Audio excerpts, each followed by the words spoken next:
It ain't your ass.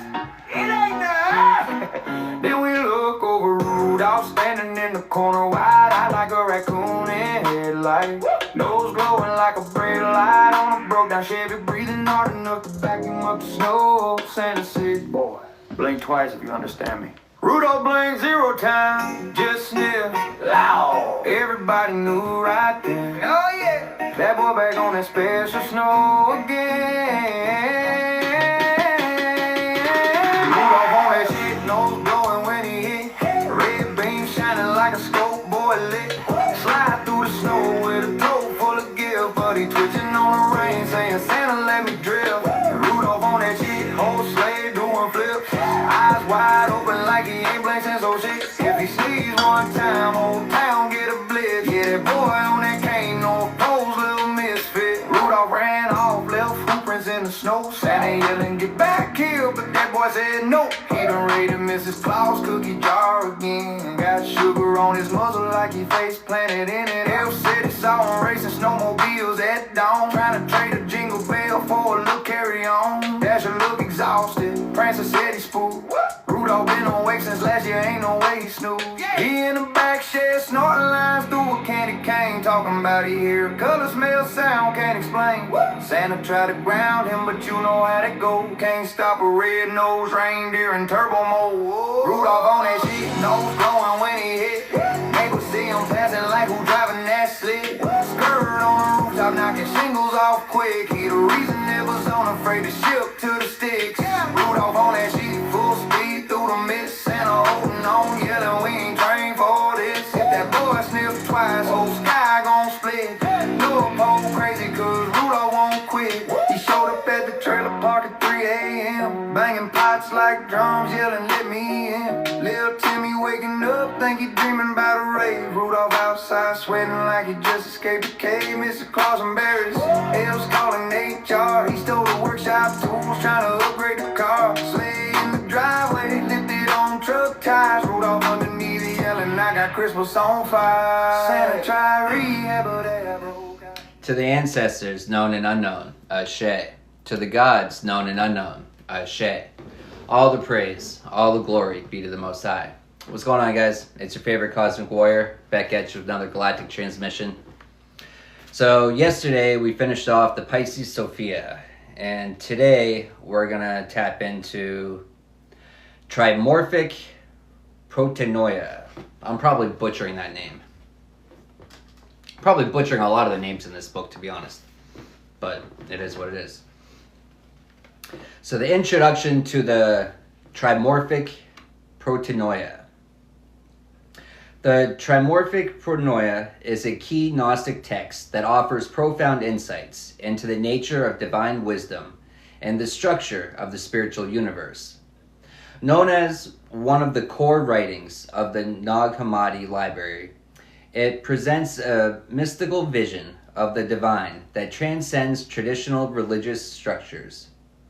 The text reveals the journey of protenoia, an enigmatic and emanation of the divine thought who unfolds the secrets of creation, the nature of the aeons, and the interplay between light and darkness. At its heart, trimorphic protenoia describes the nature of the divine in 3 forms, or syzygies.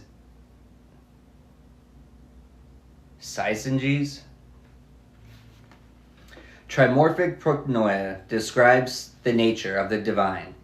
I just did that. Highlights the union of opposites, father, mother, and son.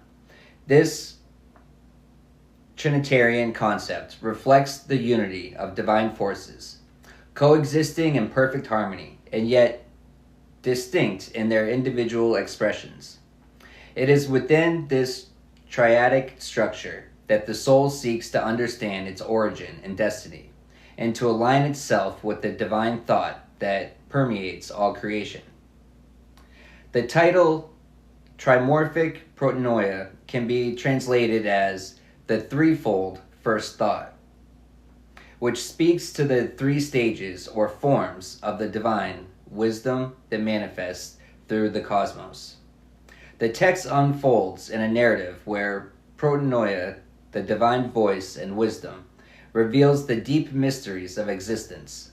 She is the force that moves through all things, illuminating the unseen realms and guiding the soul's return to its source.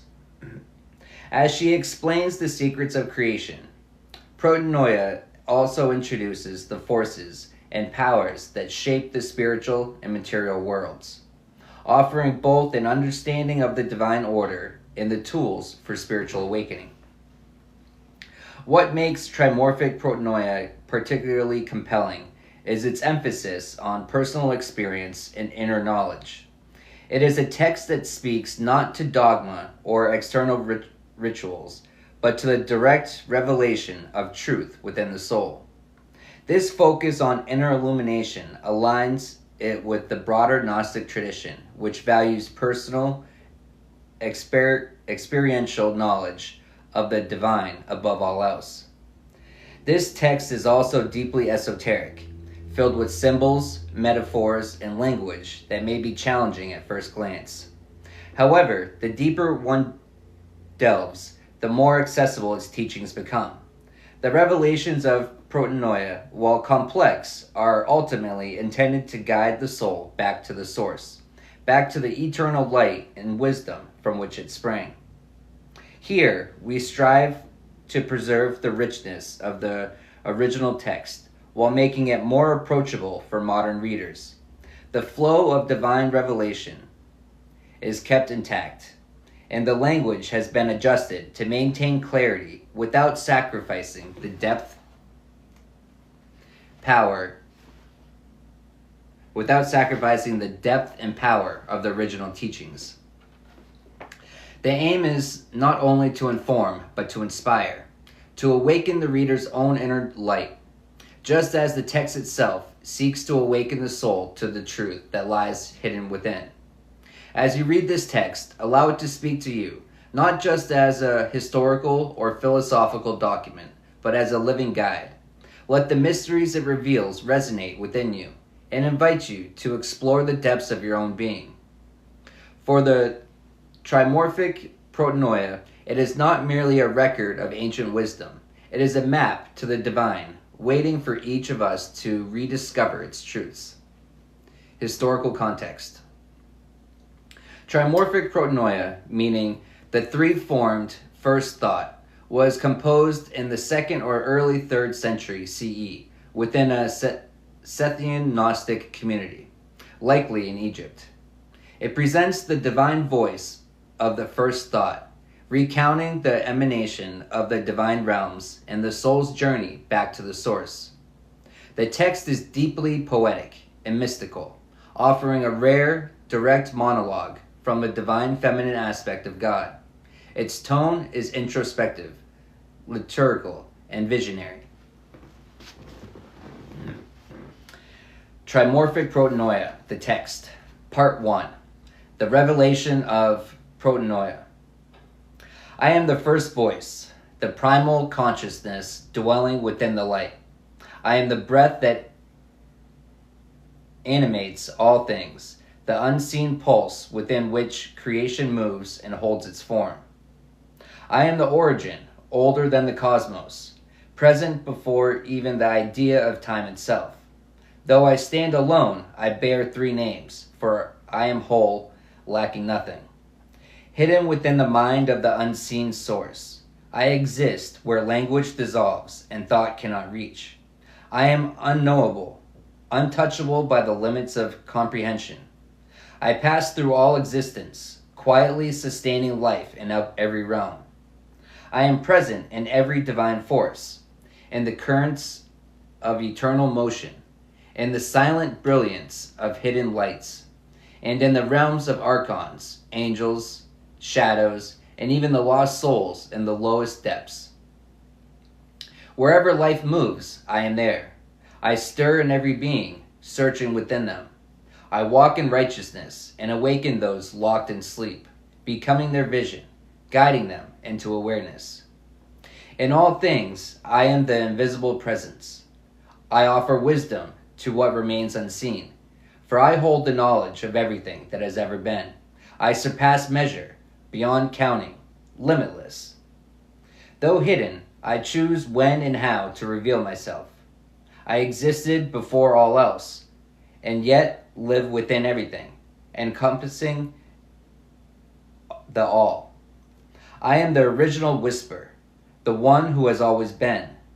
I rest in the great stillness that enfolds all things. This inner voice within me abides in the infinite mind, in the eternal quiet that cannot be broken.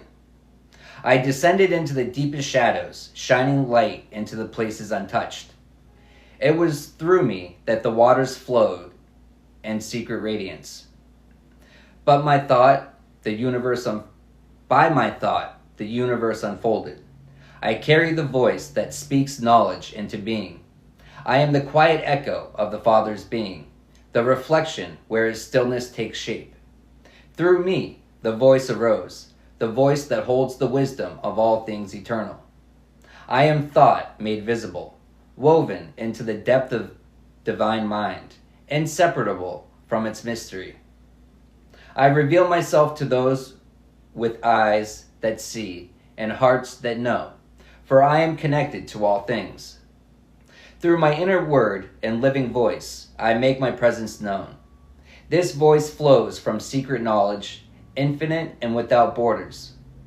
It lives within the boundless one, untouched by what is grasped by surface sight, unseen by those anchored to the material world. It is a light wrapped in light. We are the ones who stepped beyond appearances, guided by a wisdom that lies beyond the senses, rescued through a voice that no limit can contain. This inner presence, hidden from common sight, pours its gifts into the waters that awaken eternal life.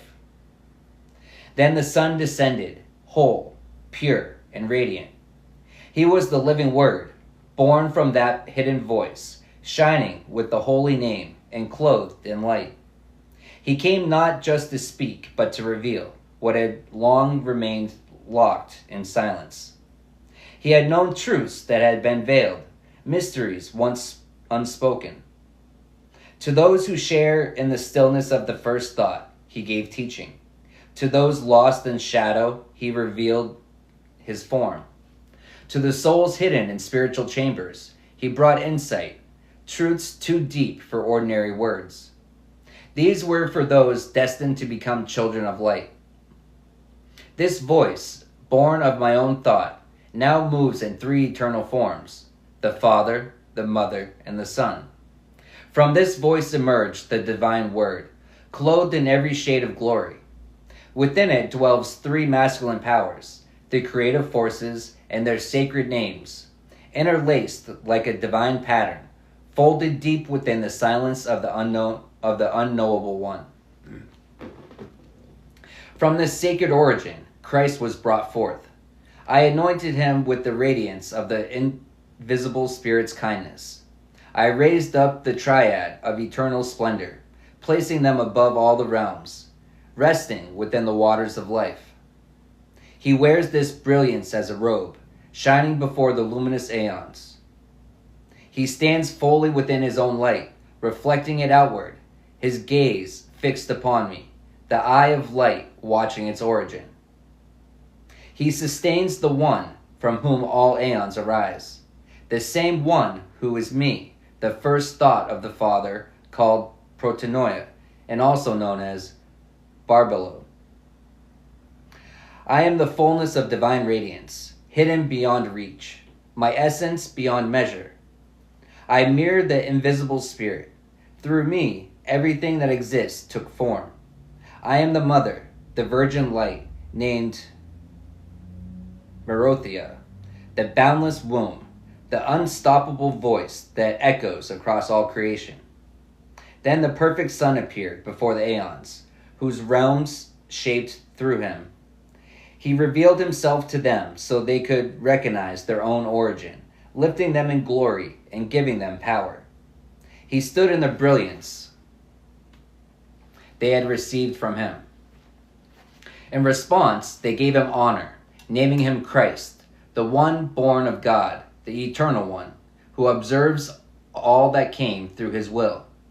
You are the source of our life, they cried, and we praise you.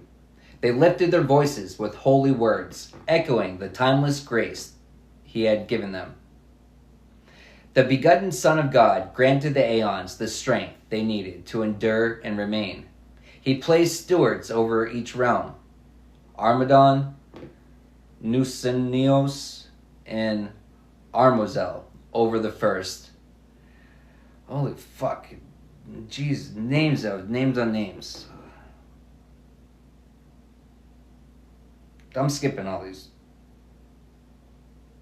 All of them born of the Christ, returning his glory, and were the first to emerge, formed through divine insight. Each aeon poured forth limitless brilliance from their vast, hidden lights, and together they honored the only begotten Son.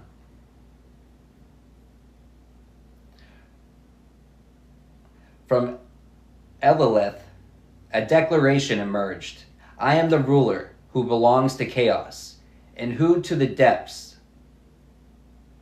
As he spoke, his light flashed forth, radiant and filled with divine insight. The higher powers did not stop what followed.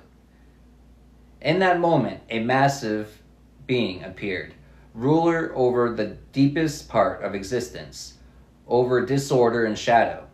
This entity was deformed, lacking true form and completeness, and wore only the false glory of darkness. He is known by many names: Saklas, Samael, Yaltabaoth, the one who stole authority, seizing it from the innocent Sophia and suppressing the divine insight she had sent down. He was her offering, born from her, yet turned against her. When the Epinoia of light realized that Yaltabaoth, thought lesser than she, had tried to mimic the divine order, she pleaded, "Give me a place to dwell, so I no longer remain bound to the chaos." And so the higher realms responded, establishing a sacred order for her and blessing her with a new domain. But Yaltabaoth began creating false aeons, in imitation of the real ones, using only his own distorted energy. At that point, I intervened.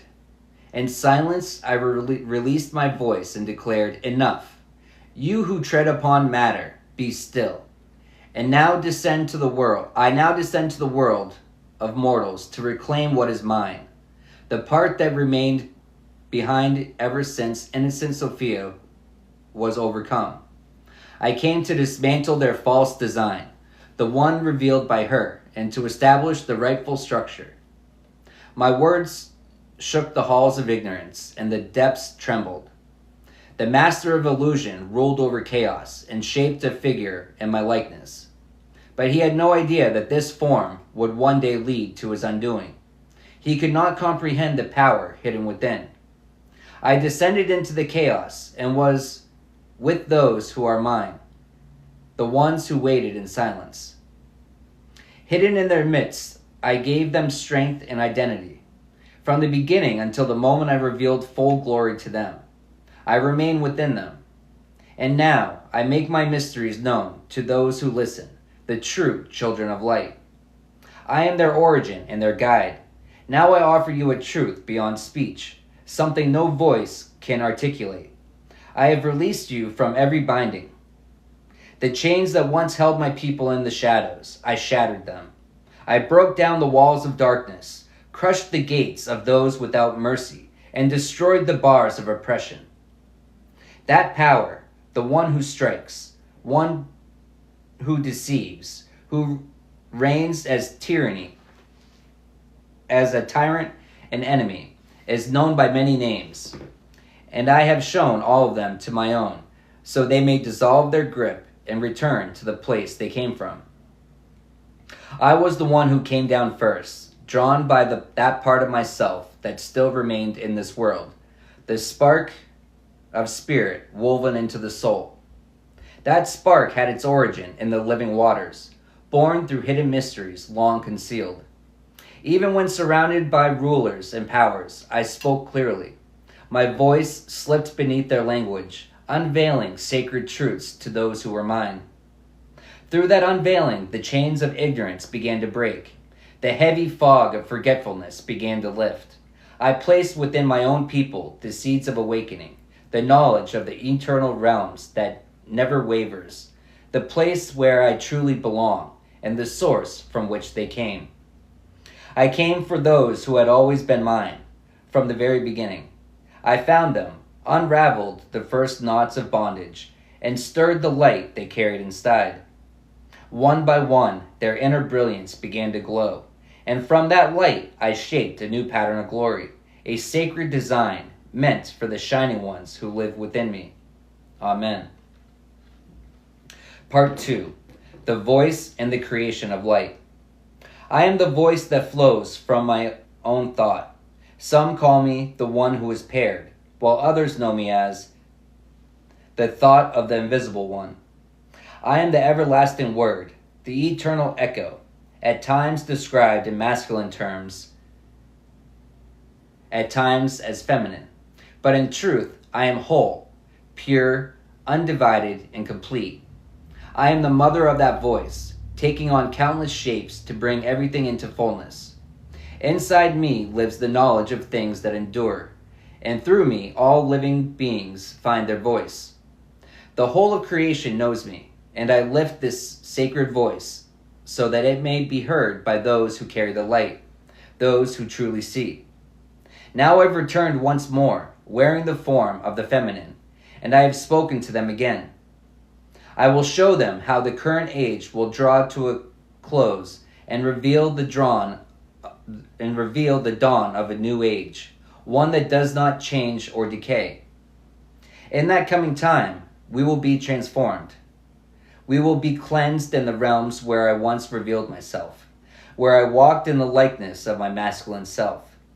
I have chosen to remain with those who are ready to welcome the eternal, unshakable thought. Let me now open a mystery for you about this age and the forces that have shaped it. Time moves in cycles. Birth follows birth. 1 hour replaces another. Days roll into weeks. Months return with the seasons. This age followed that same rhythm, but it passed quickly, like fingers slipping apart or a joint coming loose from the next. When the great rulers sensed that the appointed time had come, just as a woman feels labor drawing near, the moment of collapse arrived. The very elements trembled. The underworld shook to its core. Chaos heaved, its depths ignited with fire. The mountains and ground quaked like leaves in a storm, and the guardians of fate, along with those who guide the stars, were shaken by a deafening thunder that tore through the heavens. The powers' thrones were overturned, shaken with fear. Their king trembled. Those who governed fate came to inspect the situation and said to the powers, "What is this disturbance, this shaking that has come upon us through a voice from the exalted speech? Our entire realm is shaken. The very course of our ascent has been shattered. The path that led us to the archgenitor of our origin has now ceased to guide us." Then the powers answered, saying, "We too are at a loss about this, as we do not understand what caused it. But let us rise and go up to the archgenitor to ask him." So all the powers gathered and went to the archgenitor. They said to him, "Where is your boasting now? Did we not hear you declare, 'I am God, I am your Father, and it is I who begot you? There is no one besides me?' But behold, a voice has appeared, coming from the invisible speech of the Aeon, which we do not know. We could not even recognize to whom we belong, for the voice we heard is foreign to us. We did not know where it came from. It came and instilled fear in our midst, weakening our arms. Now let us weep and mourn bitterly. As for the future, let us make our escape before we are forced to face imprisonment and taken down to the underworld. For already the time of our release is approaching. The times are being shortened, and the days are dwindling. Our allotted time has come to an end, and the weeping of our destruction is upon us, leading us to the place where we belong. For our tree, the one from which we grew, bears only the fruit of ignorance, and its leaves are full of death. Darkness shadows the branches, and it is through deceit and lust that we harvested from it. This tree has made ignorant chaos our dwelling place.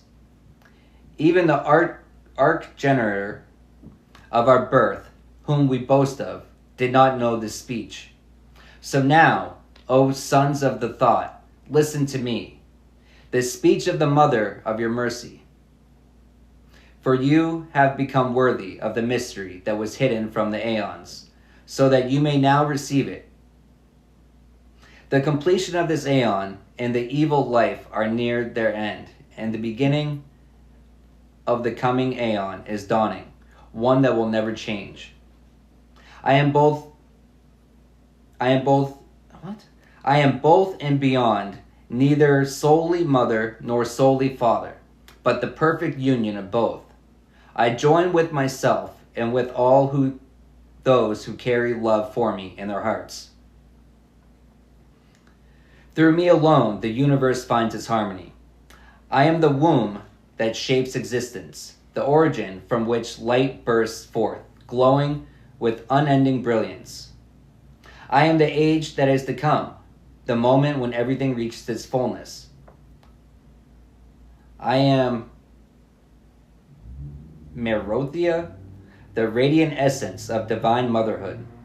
Into the hearts of those who recognize me, I whisper my living voice. I call you now to step into the realm of exalted light, and to the brilliance that is without flaw. When you enter, you will be lifted by those who give honor, and the powers who reign will seat you on their throne. Sacred garments will be placed upon you, and those who baptize will anoint you. You will shine again, just as you did when you were first born of the light. I placed a part of myself within each of you, hiding there until the moment of awakening. Every soul that sought me was unknowingly drawn by my pull. I am the one who gave shape to the unformed, bringing meaning and beauty to what was once without direction. When the moment is right, I will grant final form to all creation. I am the voice that began it all, the breath that stirred life into being. I poured the sacred spirit into what I had made, then rose back into my own light. I ascended along the path of my own design and returned to dwell among the sons of the holy light. There, in that hallowed space, I took my place, and the place was filled with splendor. Amen. Part 3. The return and the unity of the aeons. I am the living word, rising from the voice too deep to define. I dwell within pure, untouchable light, and from this light a divine thought came forth, spoken by the great speech of the mother. Yet the foundation that upholds me is a masculine essence, timeless and enduring. This speech has always existed. It is the cornerstone of all that has ever come to be. Still, there is a deeper light, one hidden within silence that was the first to appear. While the mother holds silence alone, I am the voice made manifest. I am the word, ungraspable, flawless, beyond all limits. I am the secret light that gives birth to life itself, pouring living waters from an unseen, pure, and infinite spring. This voice is the radiance of the mother's glory and the reflection of God's own image. A male virgin born from a hidden mind. That mind is itself a silence unknowable to all creation. It is the source of all light, the very beginning of existence, the root from which every realm of being emerges. It is the breath of the divine powers, the eye that sees through time, and the voice that arises through sacred thought. It is the word hidden within every voice, sent to bring light to those lost in the shadows. Now I open my secrets to you, my beloved companions, so that you may come to understand. I revealed mysteries from realms too deep to name. I shared wisdom through a voice formed with perfect understanding, becoming the ground beneath all things, lifting them into being. In my second appearance, I came as the voice itself, shaping the ones who were to receive form and leading them towards their completion. The third time I came into the world, appearing within their own likeness. I clothed myself in their forms and entered into them. Yet they did not know who I was, the one moving within them, giving them life. I became present in all rulers, powers, angels, and the very movement of matter. I remained hidden inside them until the moment I chose to reveal myself. They did not recognize me, though I was the source of their power. They thought they were creators, unaware of the origin from which they had sprung.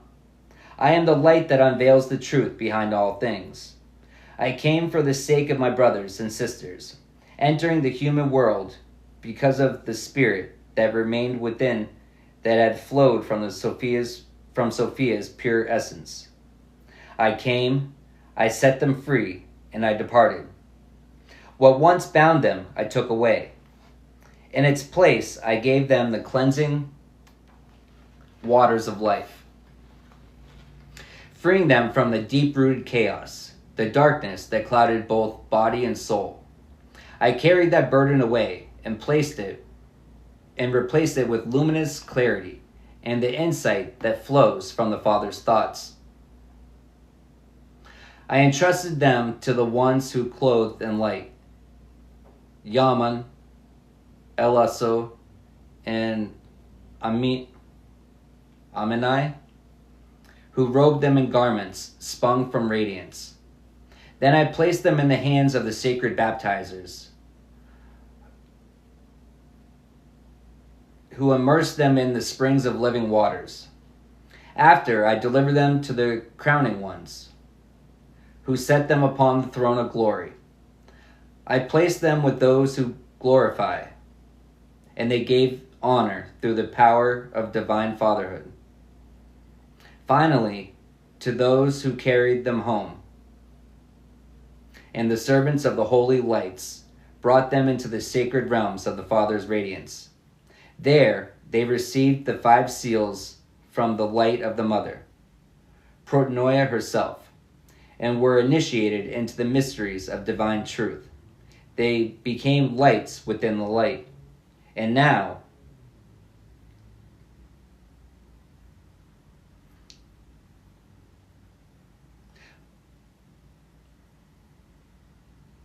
there's a note in here that just says 5 lines were missing from the source. I don't know. But then it picks up again. I have lived within them all, taking on every shape, adapting to each form.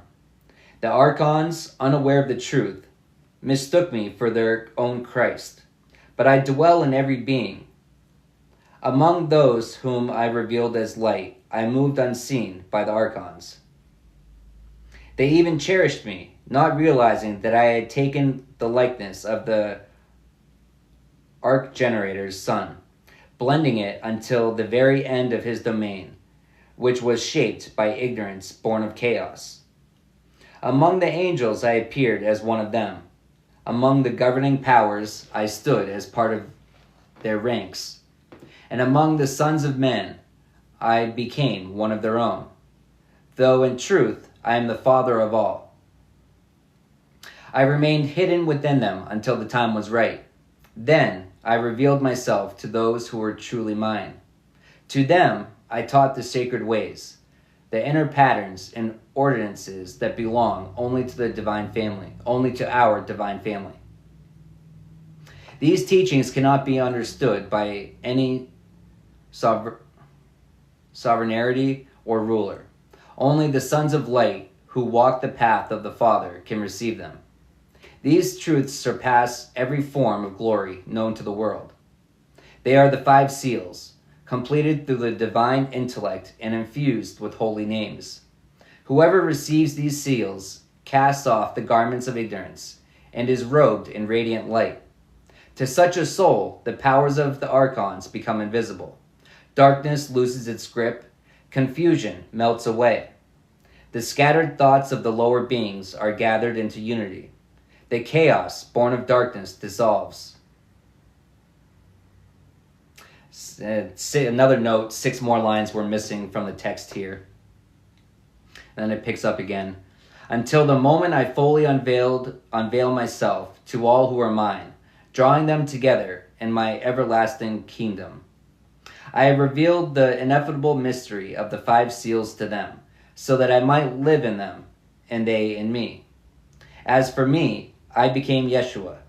I carried him down from the accursed tree, and restored him to the dwelling place of his true Father. The guardians of these sacred realms failed to recognize who I was, for I cannot be confined, nor can my seed. And the souls that are mine I will plant forever within the light, resting in a silence beyond all understanding.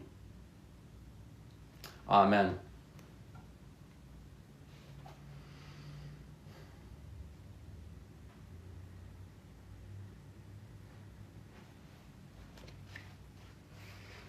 You know what's interesting is the picture here. It's just two people, but it kept coming up in here multiple times.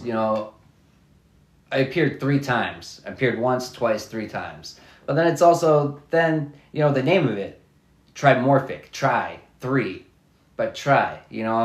I'm being brought to the Hermetic principles, which are I'm gonna butcher the name right now, but it's tristes. It's the threefold. It's the trice. But the Hermetic principles. It's what's found in the Hermetic principles. Well, it's a lot of universal laws. It's the laws of the universe, which we need to. It's more important to follow spiritual law and universal law opposed to man's laws. It's living amongst men, we're going to be judged by men.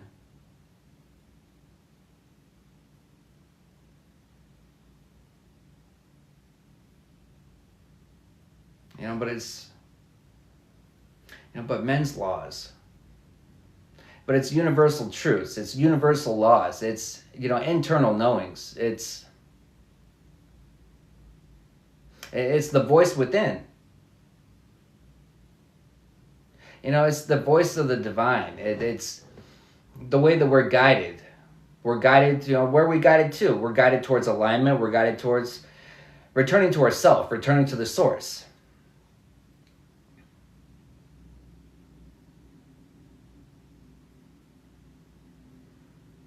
But the returning, the navigations. It's what systems do we use to navigate?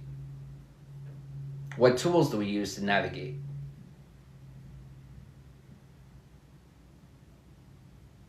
That's interesting too. Where I'm being brought to right now is, I need to play this video for you. I don't believe in coincidences. Hold on. Oh.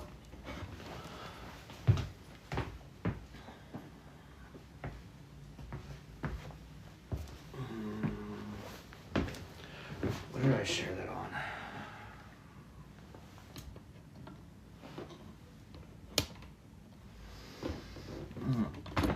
No, wrong way.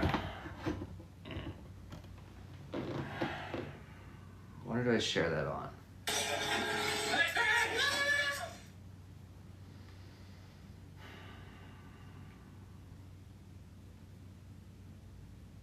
So I was just kind of just in meditation earlier, right? And came across this video, and it's interesting. it caught my attention just with the title that was on the top of it, and it says a cult comes from God. And I'm just gonna play the video, then we'll get into it a little bit more.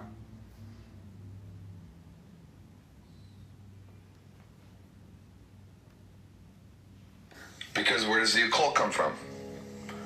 Solomon. I feel like it's the wrong answer, but I'm gonna say it. Every principle in the occult is a fractal piece of divinity, of God, that was sliced out, pulled out, because we don't want to submit to God. We want the power, but not the hierarchy. It comes from the same place. Yeah, Like, do you believe God created everything? absolutely. Is there anything in the world today that can be created apart from what God created? No. Uh-oh. That means we can't just label something as demonic, because if something was created using God, it's not the thing that is demonic, it's how people have used the thing. So it's all it's coming from the same place. So we can't just be like, oh, New Age, this is no bad. Watch out, Mike. Did I mute it again? No, you're good. It was just moving. It came from the same place. Because where does the occult come from? You know, that was I found that very interesting, because he touched upon some points that just, it resonates with me in the sense of, I never looked at it from that angle, from that perspective. But logic says, it's true. Everything comes from God. But it's not, it's how things are used, but it's, you start looking into the cults, right? And you start looking into some of the, the top people of some of the cults, right? And you look into Aleister Crowley and people like that, right? Who were they? Fallen angels. There were people that got knowledge, that were tapped in and got knowledge and information, but instead of, they wanted to gatekeep. They wanted to gain power. They wanted to suppress information. They wanted to suppress truths, and they wanted to, give it to only those that are worthy, and probably at a cost and a price. And, but it's those types of people that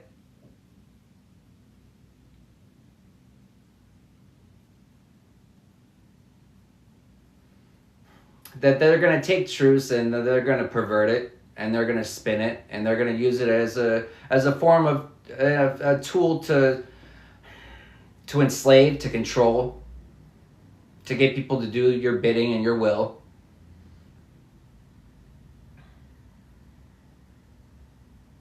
What I'm being reminded of too is, a couple summers ago, I went to this church event, right? I went to this church event. What did they call it? I think it was called Yeshua at the Beach, right? And I'm being reminded of this testimony I heard of this girl, and she talked about how she went down the wrong road and, was, getting, went down, she was describing the wrong road as going into tarot readings, as starting to looking into tarot readings, right? And it's, it's not the tool, it's the person. There's plenty of people, there's plenty of false prophets, there's plenty of tarot readers out there that are going to mislead you. It's because, they're not out here trying to help you to grow. They're not out here trying to get you to expand your consciousness. They're just trying to collect money off of you. It's the ones that they're never going to tell you what you need to hear. Even when they get direct messages that they know they're supposed to give to you, if it could affect, them making more money, if it could affect them from, it's money. It's money. But it's that concept in churches and religion. It's the concept that, terror's bad. It's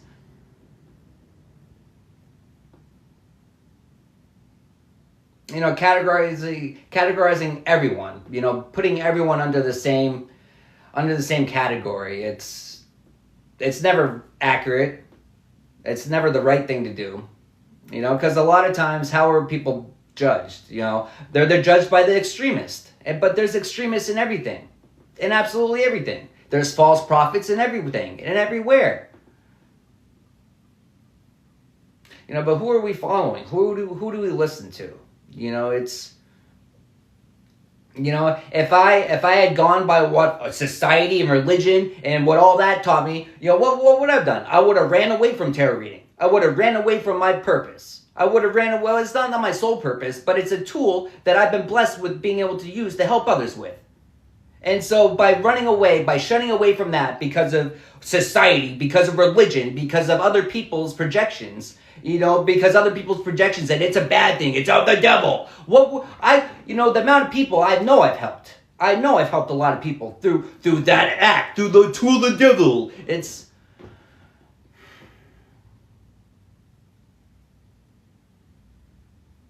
a tool is a tool is a tool.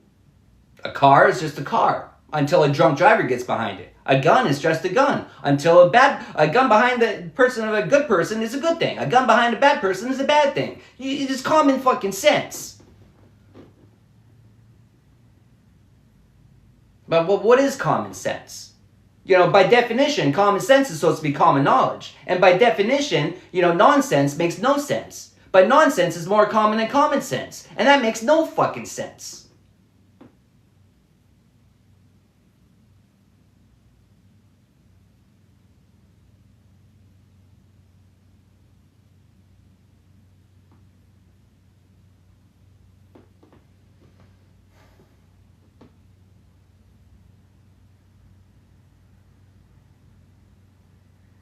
You know, but common sense. Common sense, food for thought. What do we think about? What occupies the space in our mind? What occupies our time? What occupies our energy?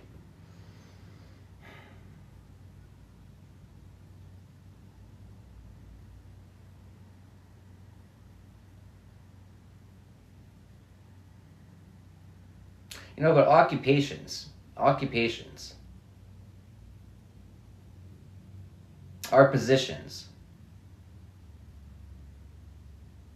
How many of us are in a position of our life that we chose? You know, how many of us are in a position of our life that, you know, we felt that was dictated for us?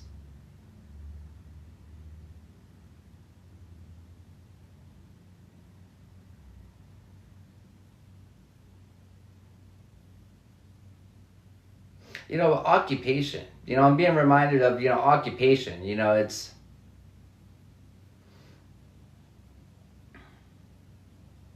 occupying other people's spaces.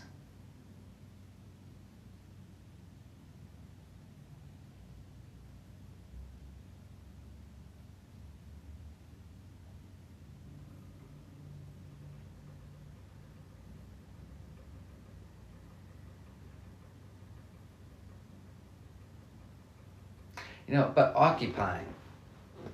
You know, but limiting ourselves, shrinking ourselves. You know, it's... You know, what's interesting, what I'm being reminded of is, you know, I've lived with a lot of people.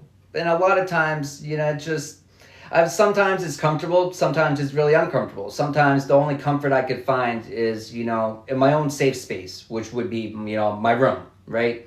And so, but it's, you know, and then I find myself confined to my room, locked into my room. Which in one sense I'm fine with, because I don't need anyone else, I need myself. And to be honest, you know, if I didn't even do any of this, there's times where I wouldn't even speak for who knows how long. I don't really just call people, I don't just talk to people, you know, it's just not me. You know, I wouldn't even speak. If I wasn't doing these videos, I don't even know if I would speak. Maybe if I was playing my video games, yelling at the video game, you know what I mean? Who knows? But literally, I don't really go out of my way to speak to a lot of people. I don't have that need to.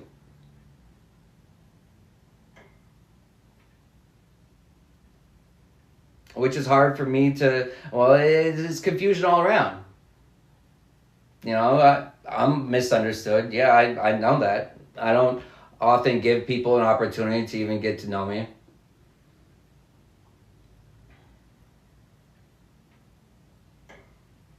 But I don't have those needs. I don't have those, and I mean, we all have the wants to connect with people. We all have that, but I don't need that. Do I want it? Yeah, I want a lot, but I don't need a lot. Yeah, I have everything I need. Do I have everything I want? No, but I'm okay with that.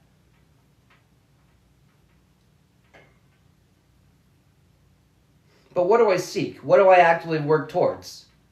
The only thing I constantly work towards every day is raising my consciousness, expanding my mind. Now, that's where I put value. That's where I put worth.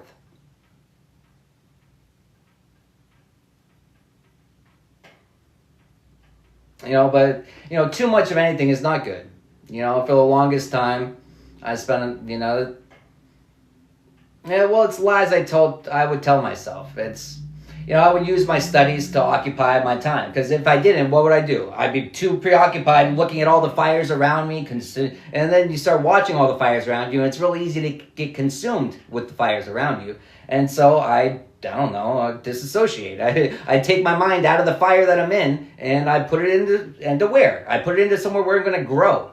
Not somewhere where I feel the fire, where I feel the heat, where I feel the, you know what I mean? I don't want to stay there, not at least mentally.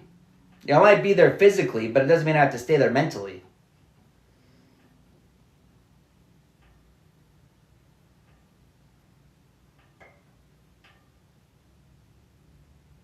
But it's interesting too, because but how many times are we in situations where we have everything? We're surrounded by love, we're surrounded by things to celebrate, we're surrounded by things to be thankful for, to be joyful for. We're surrounded by those things. Yet we're living in sorrow and misery and pain of the past. We allow the past to prevent us from enjoying the present, the gift of today, the gift of the joys of the here and the now.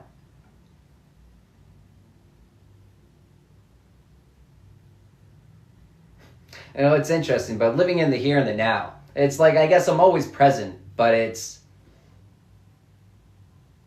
guess it's different levels of presence. Because it's like when the gift right here and now is a present, it's like I want to fully indulge in that, right? But then it's like, it's being present with the, with the fires. I'm going to put out what I can, but it's the acknowledgement of, you're not always going to be able to put out all the fires. Some days we just, but I go to bed fine every night because I go to bed knowing that I did exactly what I need to do. Did I wish I could have done more? Of course. But I'm content with the work that I accomplished. I'm content. I don't stress myself out about, I didn't get enough done today. I got done exactly what I needed to. Some days I might give in to the spirit of procrastination a little bit. But then again, it's also, I give myself grace because I know I go, and I need to rest. I need to recharge. It's an interesting game that we play with our mind, but it's being aware. It's being aware of the games that our mind plays on us without us, authorizing it, without us co-signing it, without us even being aware that some of the games that we're playing with ourselves. But just like anything, the first step is awareness, because you can't correct anything that you're not aware of it being a problem.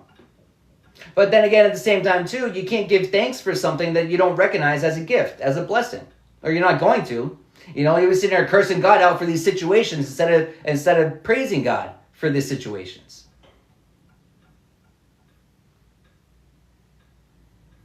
It's not what happened to me; it's what happened for me. So I urge you to look around, especially if you're in the fires right now. Look around. There's things to give thanks for. There's always something to give thanks for. Give thanks. Yeah, I'm gonna wrap this one up, but I'll probably tap in later for a reading or something. I don't know.